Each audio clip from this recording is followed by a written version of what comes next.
আমাদের যখন মন খুব খারাপ থাকে, কিছুই ভালো লাগে না, যে কাজ করতে যাই সে কাজেই মন বসে না, তখন আমাদের কি করা উচিত? তাহলে আপনারা ভগবান শ্রীকৃষ্ণের এই কথাগুলি অবশ্যই মন দিয়ে শুনুন। অর্জুনের মন খারাপ এবং শ্রীকৃষ্ণের উপদেশ। একদিন কুরুক্ষেত্র যুদ্ধের পর অর্জুন গভীর হতাশায় পড়ে গেল। যুদ্ধ জিতে নেওয়ার পরও তার মনে অদ্ভুত এক শূন্যতা কাজ করছিল। আত্মীয় স্বজন, গুরুদের হারিয়ে তার মনে হয়েছিল, আমি কি সত্যিই কিছু অর্জন করলাম, নাকি সব হারালাম? অর্জুন বিষণ্ণ মুখে দ্বারকায় গিয়ে শ্রীকৃষ্ণের কাছে তার কষ্টের কথা জানালো। বলল, প্রভু, আমি কিছুতেই শান্তি পাচ্ছি না, আমার মন সর্বদা খারাপ থাকে, কি করলে এই অস্থিরতা দূর হবে? শ্রীকৃষ্ণ মৃদু হেসে বললেন, তোমার সাথে আমি এক জায়গায় যেতে চাই, চলো আমার সঙ্গে। অর্জুন সম্মতি জানালেন। শ্রীকৃষ্ণ তাকে এক বিধবার ঘরে নিয়ে গেলেন।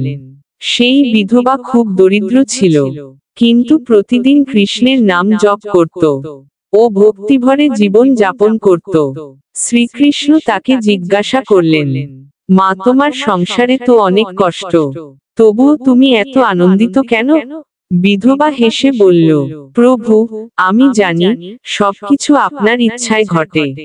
যদি দুঃখ আসে, আমি ভাবি আপনি আমাকে আরো শক্তিশালী করছেন। যদি সুখ আসে, আমি ভাবি আপনি আমাকে আশীর্বাদ দিচ্ছেন। সবকিছু আপনাকে সমর্পণ করেছি, তাই কোনো কিছুতেই আমি দুঃখ পাই না।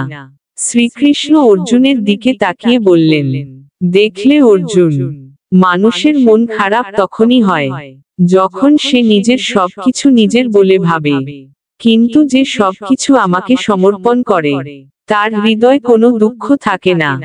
দুঃখ, সুখ, জয়, পরাজয় সবই সাময়িক, এগুলোকে হৃদয়ে জায়গা দিও না, কেবল আমাকেই স্থান দাও, তাহলেই শান্তি পাবে। অর্জুন বুঝতে পারল তার মন খারাপের কারণ ছিল তার নিজের দৃষ্টিভঙ্গি। সেদিন থেকে সে শিখল, জীবনের প্রতিটি মুহূর্ত শ্রীকৃষ্ণের উপর ভরসা রেখে চলতে হবে। রাধে রাধে। তাহলে আমরা এই গল্প থেকে কি শিক্ষা পাই?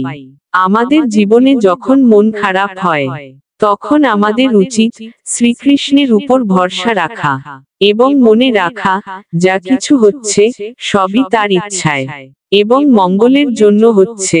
যদি আমরা সমস্ত কিছু ভগবানের কাছে সমর্পণ করতে পারি, তাহলে কষ্ট আমাদের মনকে আর স্পর্শ করতে পারবে না।